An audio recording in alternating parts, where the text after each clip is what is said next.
What is up, everyone? It's David. Welcome back to Gem Mint MTG, where we talk about Graded Magic, the Gathering cards. Today is another episode of the Graded Market Review, where we're going to talk about real-world sales of graded cards in the marketplace.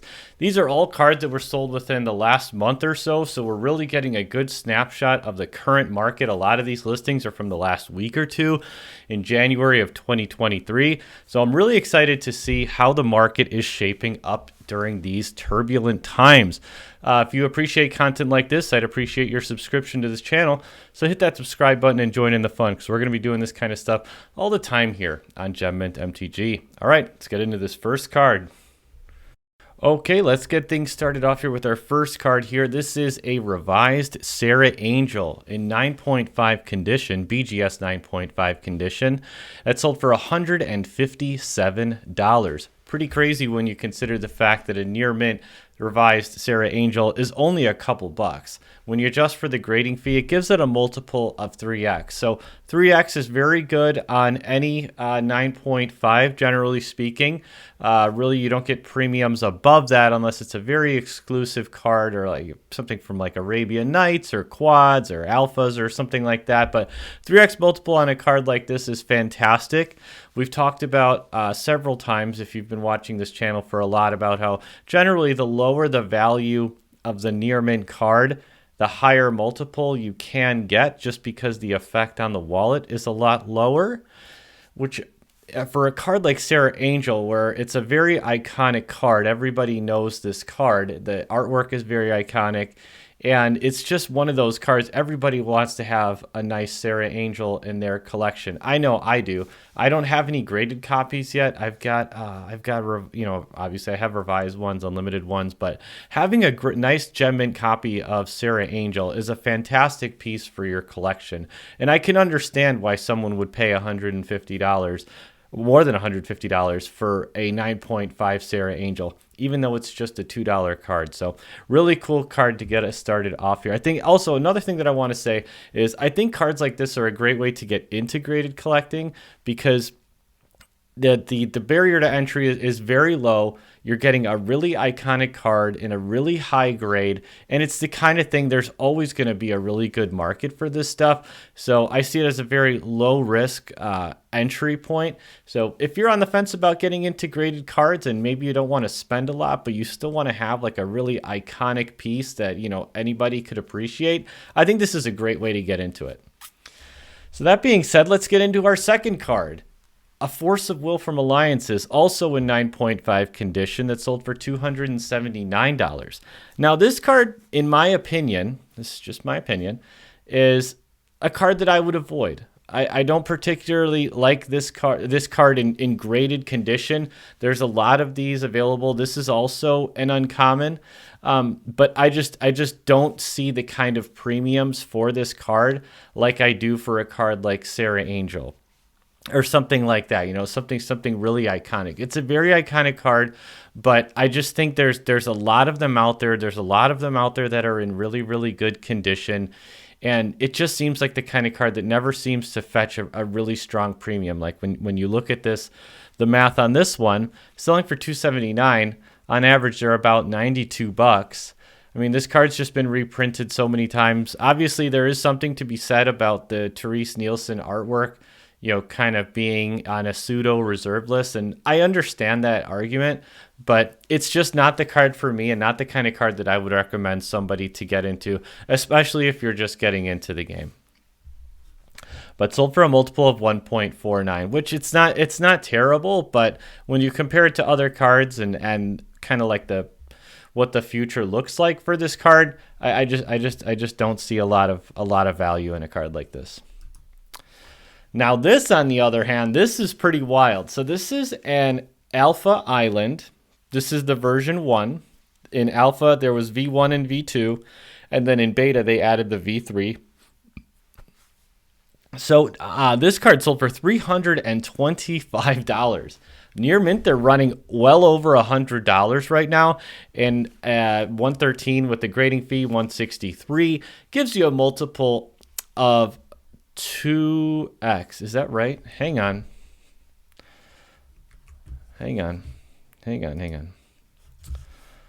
I don't think this is Island. Oh yeah, sorry. Gives you a multiple of 2x. So there's a lot to say about this card. So first off, it's an alpha. It's an alpha quad plus. You can see it has all 9 subgrades except the edges are 9.5. It's a very, very beautiful card. When you look at it from the front, it presents very, very well. It's really well centered. Finding cards like this from alpha that are centered this well and have such nice clean corners and edges is so difficult that these are the kinds of 9s that can fetch 2x. Generally speaking, you're not going to 2x on a 9. You'll get, usually in the range of about 10 to 15% for, a non-iconic or a newer card or something like that. You might get a slight premium for a 9. Generally, if it's a reserve list, some kind of vintage card, you'll get 25 to 50%. But it's very, very rare that you'll get 2x the price for a 9. But on a card like Island from Alpha, with this absolutely stunning artwork, I'm biased. Anybody who's watched this channel for a while knows that Islands are my favorite thing to collect. I love the original Island artworks. It's just my thing. You can see the shirt. I'm an Island guy. But these even basic lands from Alpha are absolutely really, really strong sellers. They always fetch a nice premium when they're in 9 or 9.5 condition. And this is the kind of card similar to the Serra Angel where I would feel very comfortable telling somebody to get into a card like this even at $300 just because they're so rare. They're still so rare. Yes, it's a basic land, but it's an alpha basic land in 9 quad plus condition. So I can see why a card would sell for this much. And I would be interested in a card like this at this price. Fantastic. Really, really nice example. Okay, let's move on to another very iconic card. This is, a relatively newer card compared to the cards that we've looked at already. A reserve list card. The Urza Saga Tolarian Academy in 9.5 condition. This one has a 10 on the surface. Very, very nice. Sold for almost $500, $490. Near mint, they're running about $122.50 when you adjust for the grading fee. Gives you a multiple of 2.84. Really nice premium for this. And this was an auction, so this was not a buy it now. So I thought that this was a really nice example of even Silver Age staples in the graded marketplace really holding their own in the broader market in general. The market for just about every asset class is down considerably. Everybody knows that, whether you are into stocks, whether you are into high-end watches, whether you're into Pokemon cards, video games, whatever your thing is, generally speaking, the market is down.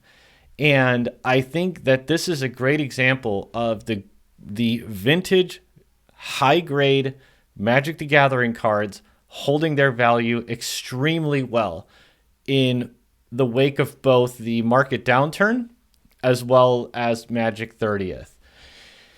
And I love cards like this. I've been talking about cards like this for 2 years now. I still think that these are a great way to get into graded collecting also. This is a little more, for a lot of people, $500 is a lot to spend on a card. And for anybody, just about anybody, $500 is a lot to spend on a card. But what you're getting with that $500 is you're getting a reserve list card. You're getting one of the most powerful cards ever printed in Magic the Gathering. And you're getting it in extremely high grade with, a 9.5 with the 10 surface. It's a stunning card to look at. It's perfectly centered. The edges and corners are really, really nice and clean. So it doesn't surprise me that cards like this are still fetching close to 3x. And it's really great to see in a time like this. Awesome sale on the Tolarian Academy. Okay, and now we've got something that has been a hot button issue on this channel and just kind of Magic in general, and that is revised dual lands. So this is a Scrubland in 9.5 condition. This is actually a quad plus plus that sold for $750. I got a lot to say about this. Near mint, they're running about $329. You adjust for the grading fee, gives you a multiple of 1.98x. So almost 2x. We'll call it 2x. My thoughts on this card actually are that this card was underpriced and it should have gone for more. And I'm not surprised that it sold as quickly as it did. Now, why do I say that? It's a quad plus plus. That's pretty much, if you want the long and short of it, that's pretty much why. I mean, you can see it's got 9.5 on the centering and the surface and a 10 on the corners and the edges.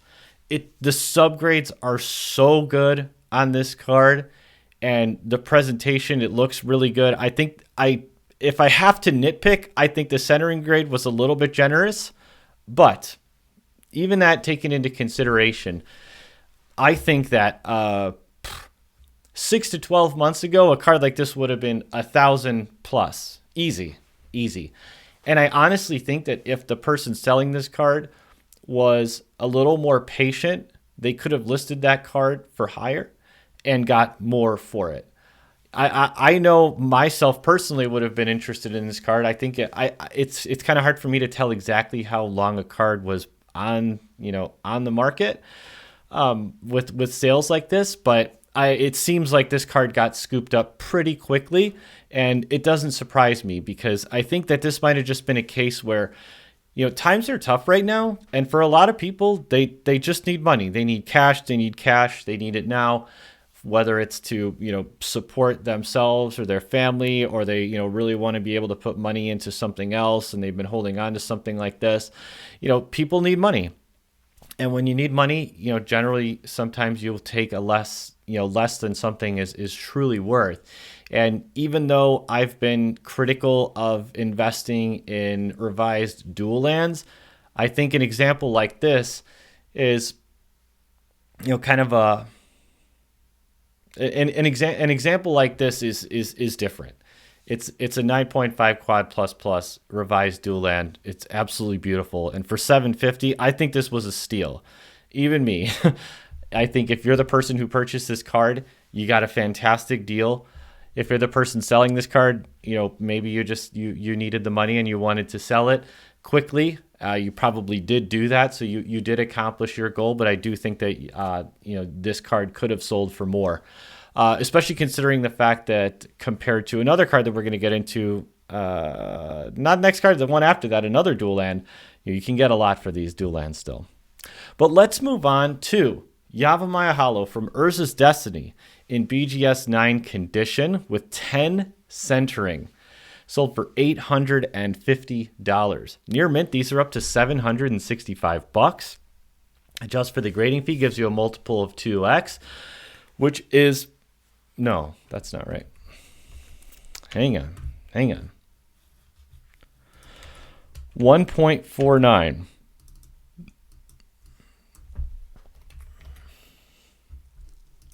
When you adjust for the grading fee, gives you a multiple of 1.49x. So about a 50% premium, which, like I talked about earlier, is kind of on the higher end of what you would normally get for a 9.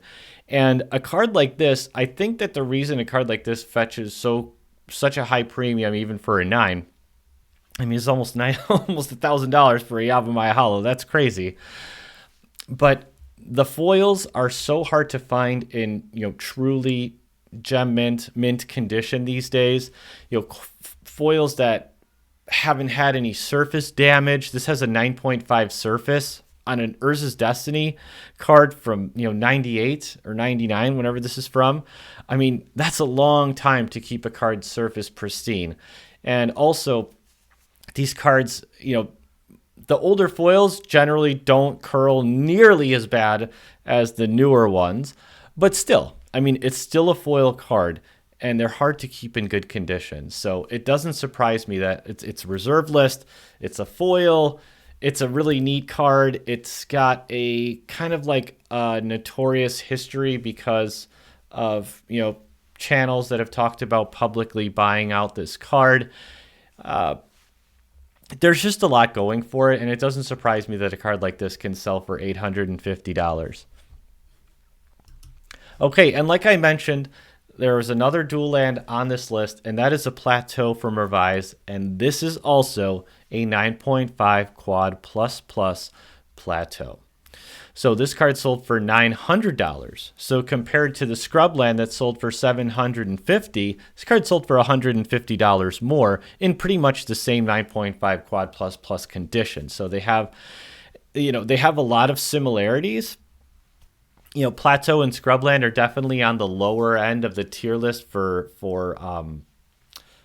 dual lands. You've got Plateau and Scrubland in the lower tier, and you've got Volcanic Island and Underground Sea on the really high end, and then in the middle you've got the bayous, the taigas, the tundras.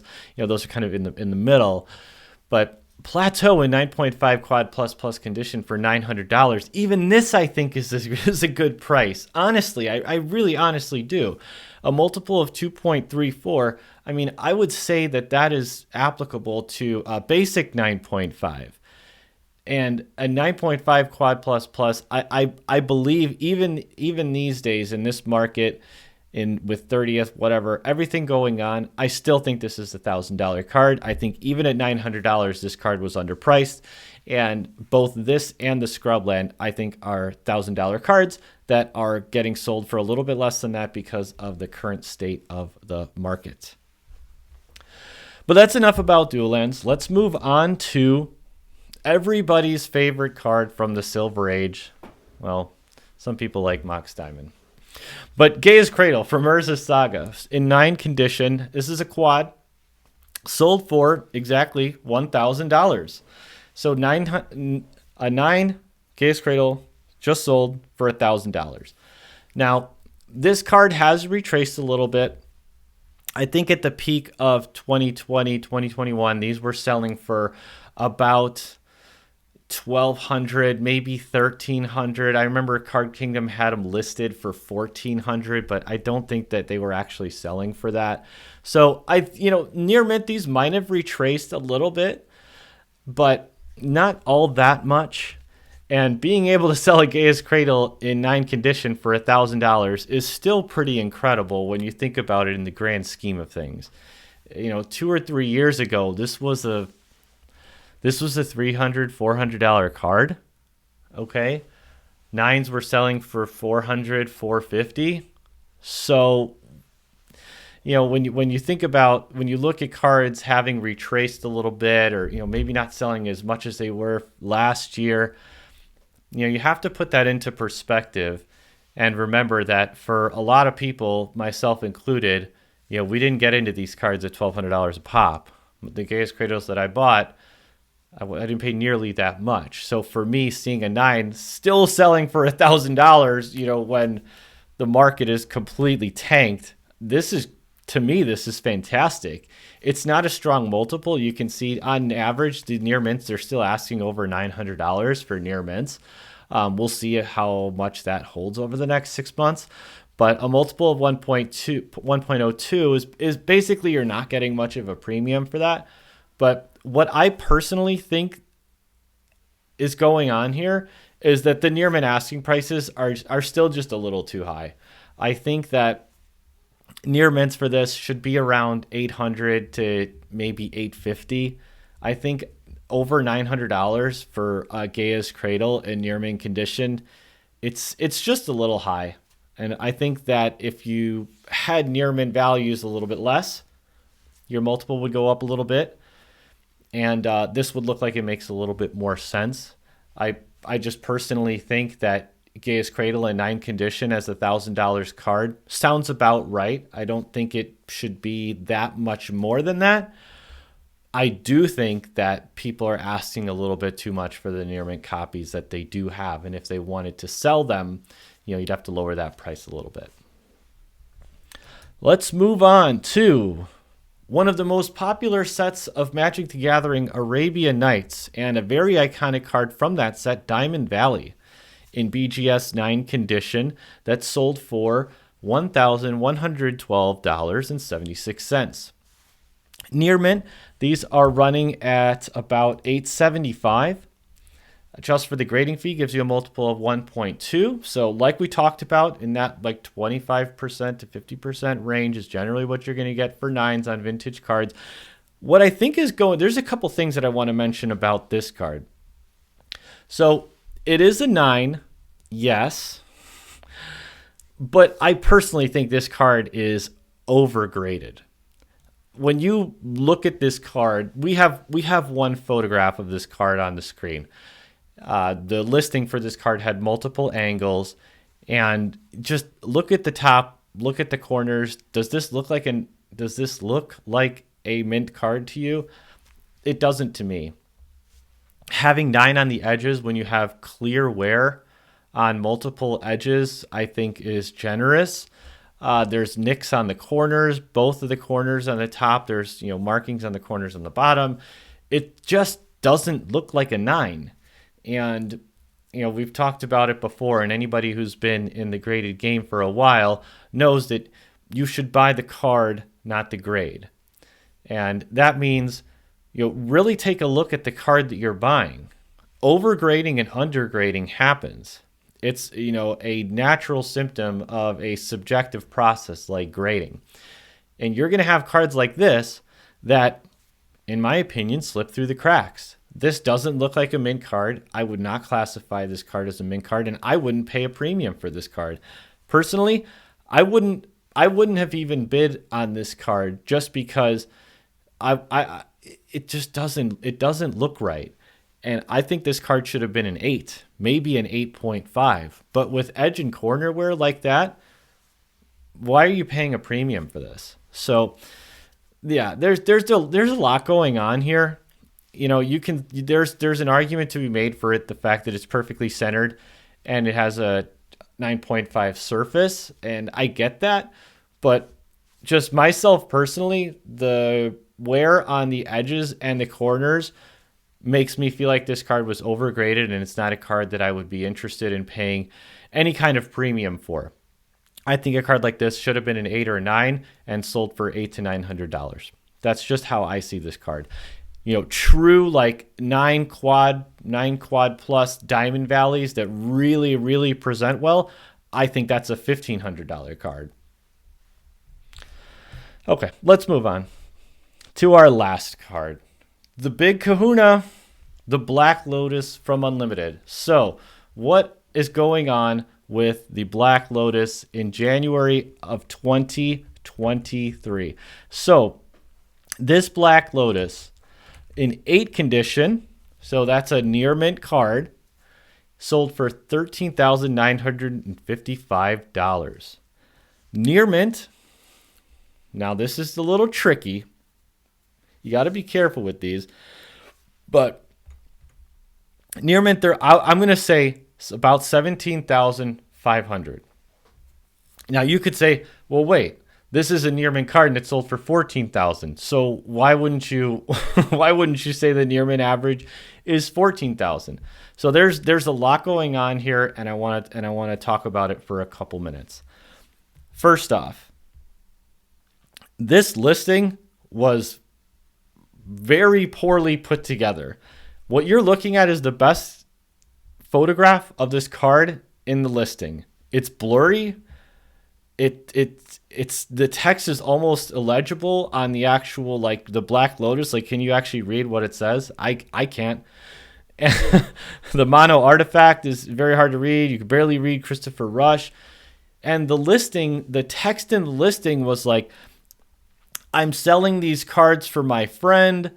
I'm selling other stuff as well.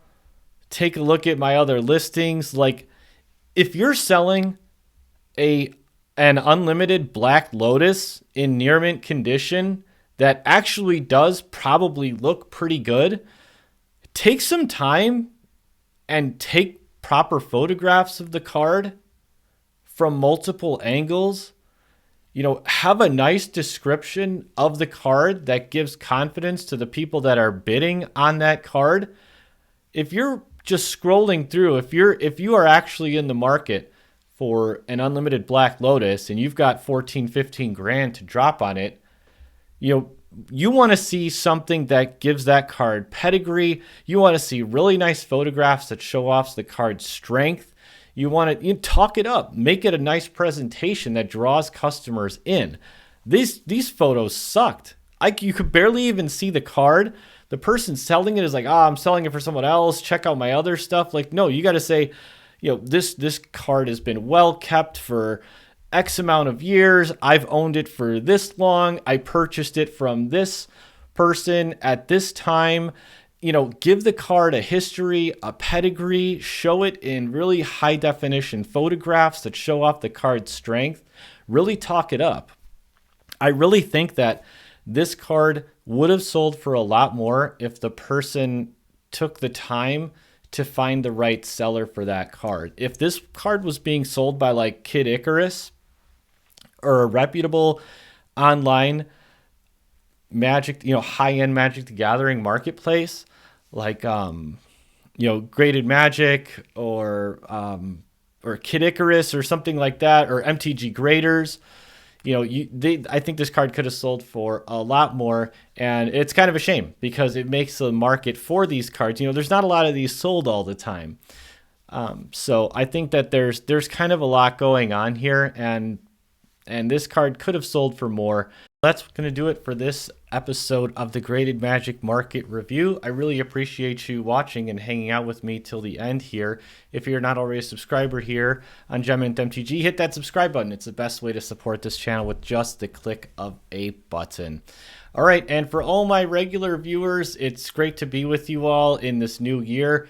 I'm going to be posting videos all the time. Nothing is changing here. It's a crazy time to be talking about cards like this with everything going on in the general marketplace, in the general economic market, as well as the Magic the Gathering market. It's just a crazy time.